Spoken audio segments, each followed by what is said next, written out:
Hello guys, welcome back to the garage, welcome back to the channel. If this is your first time stopping in, I'm Tom.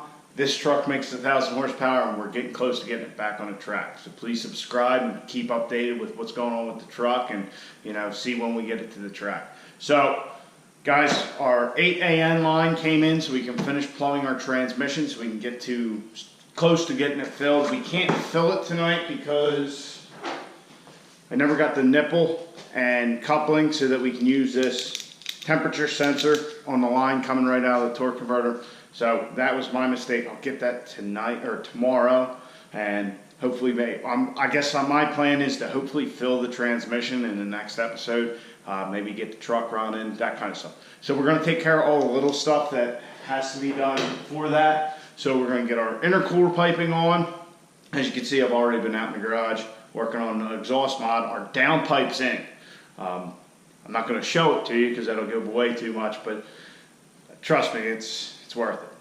That'll be coming up here shortly too. So that's in, so we can run all our lines the way we need to. But we need to do our intercooler piping, put our blow-off valve in, plumb the other transmission cooler line, figure out why our transmission coolers weren't coming on with our switch, which I'm hoping is just a fuse or something.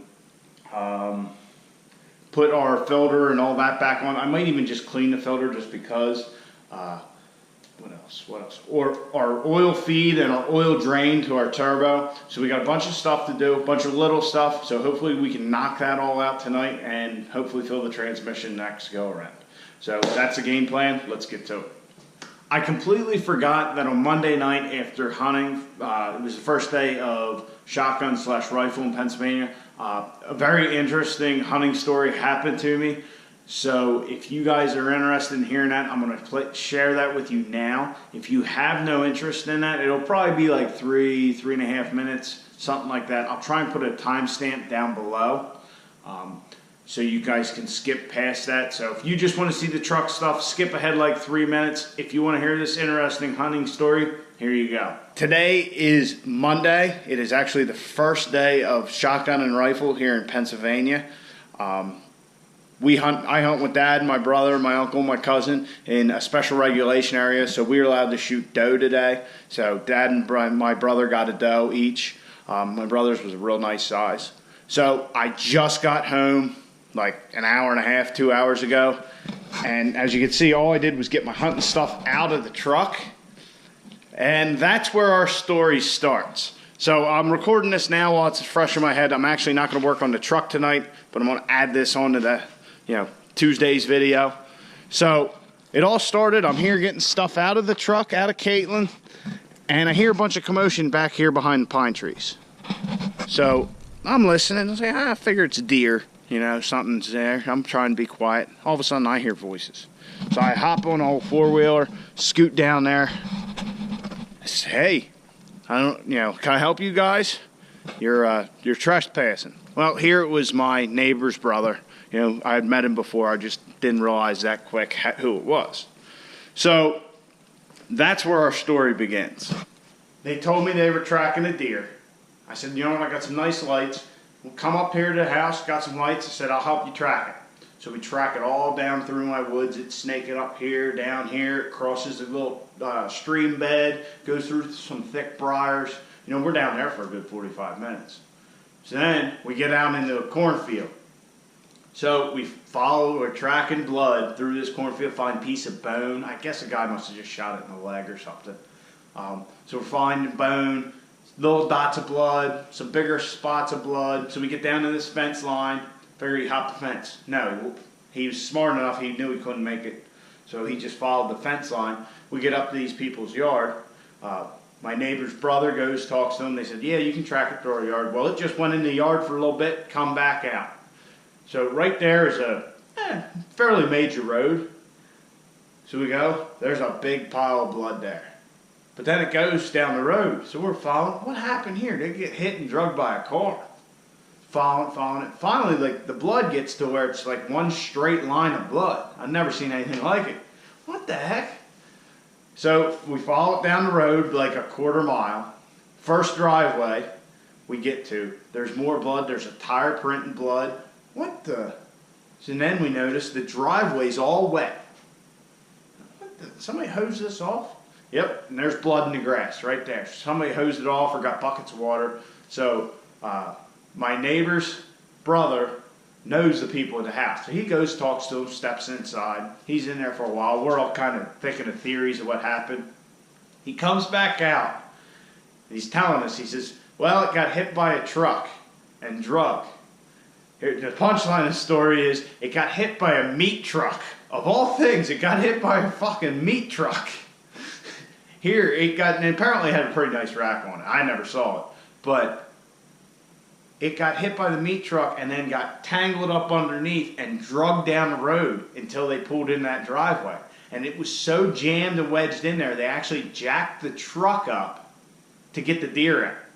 And then, you know, the meat man, must have been two guys in the truck. One of them wanted to take it. The other guy said, we can't mix that with our meat. So I guess the lady whose house it is, her son come picked it up or something like that. But I thought that was pretty funny hunting story. I've never had anything like that happen to me. We must have tracked that damn thing at least 2 miles and over the last 2 hours. So I hope you guys enjoyed that story. I thought it was funny. As soon as I got back here, I called my dad and I said, you're never going to guess what I did after hunting all day today. So, all right, guys, that's the story. Now we're going to get into tomorrow and working on the truck.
Alright guys, so our cooler lines are done with a piece of heat shrink on there.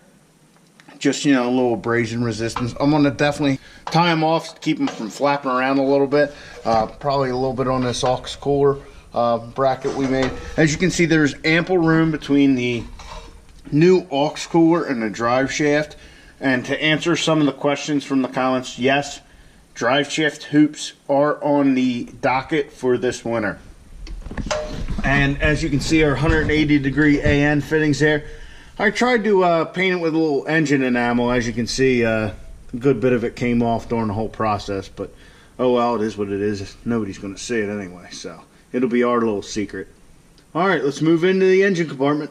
Alright guys, so we're moving in the engine compartment. I actually started already. I don't know if you guys remember, we had to change our oil feed line previously, and we had just kind of jerry-rigged something together. So I took that out, put the new fitting in. I was going to start putting our intake piping on, which I put our Turbo Smart blow-off valve on. I was going to start putting this in, and you know what? It's going to be a lot easier to do our oil drain without that all in there. So what I have is I have a piece of 10 AN line.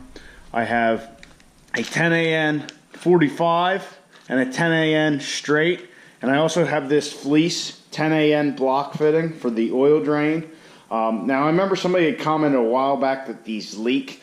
I'm going to give it a go and try it and see what happens, and if it does end up leaking, we'll just pull it out of the block, put some RTV on there, and that'll be the end of that. So we're going to put that oil drain in, then we'll put our turbo piping to the intercooler in. We'll, you know, tighten down our compressor cover, all that kind of stuff, tighten down our boots, do our oil drain, and see what else we got to do. And in the back there, I did put the drive shaft in, which I already said because I talked about the clearance to the cooler. All right, anyway, let's get back to work.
As you can see, I haven't hooked up the electronics yet.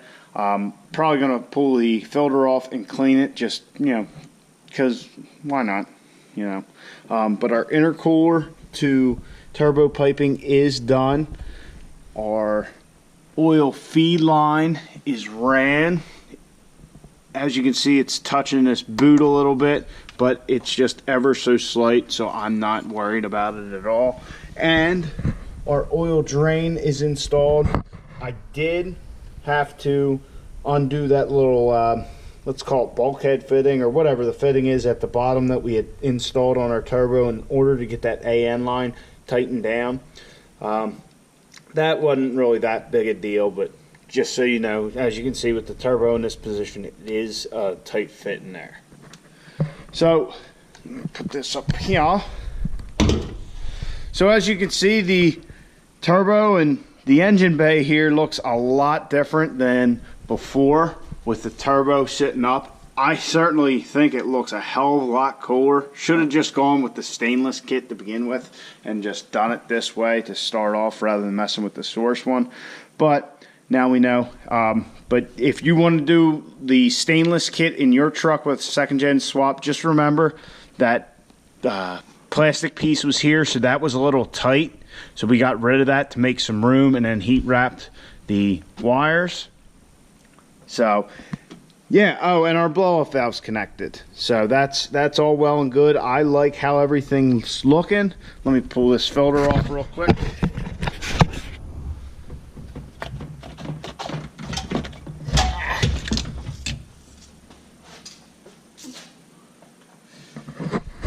But yeah, I definitely like how the pipe turned out. It looks good. It's our own little custom piece. So yeah, everything's looking good. I'm certainly digging the way the engine bay looks, that's for sure. Alright guys, so that's going to be the night in the garage. We got our downpipe installed, which you guys didn't see, but you'll see in the future. We got our cooler lines all ran except for the front one, where we're going to put our instrumentation, our gauge to see what the temperature is coming right out of the torque converter, so we can keep an eye on how things are doing kind of real time. So that's really the only thing stopping us from filling the transmission, if I'm not missing anything. But we also got our intake piping done. We got our oil drain done. We got our oil feed done. I'm going to clean the filter just for, shits and giggles, I guess. It probably doesn't need to be cleaned, but hey, what the hell. We got, we've had it apart this long way as well. So I think we're ready after we install that to fill the transmission. The gauge isn't in yet, but we will run our wiring and all that. Maybe not tomorrow. Maybe we'll get the truck running And, you know, we're not going to get on it right away. We want to let it kind of break in a little, but we also have to check our pressures, which I may have to call John at Muldoon's and just double check what they should be, because I honestly can't remember. I think 135, 140 line pressure until lockup, and then lockup should be 210, I think. But I'll give him a call and find out. So I hope you guys enjoyed. We're getting really close to firing a truck. That means we're just getting even closer to getting a track. It is starting to get chilly out. We've had a little warm snap, but hopefully when we go to the track, it's not too cold, but not too warm. Well, it's November. Well, it's almost December, so it's not going to be too warm. That's for damn sure. All right, guys. So that's going to be it. Have a good night. Get out in your garage. Get the wrenching on your truck.